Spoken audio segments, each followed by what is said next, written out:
ang aming pong taus-pusong pasasalamat sa ating Pangulong Ferdinand R. Marcos Jr.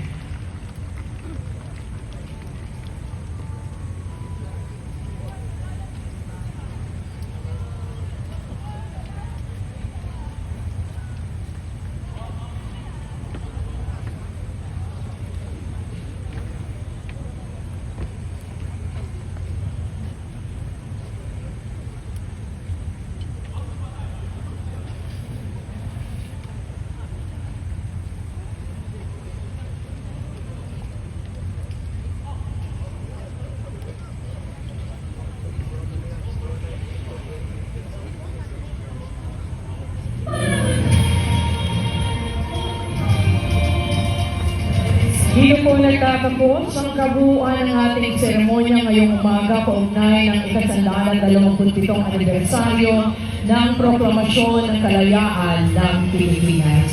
Muli po ang aming taus-pusong pasasalamat sa Pangulo at sa unang pamilya.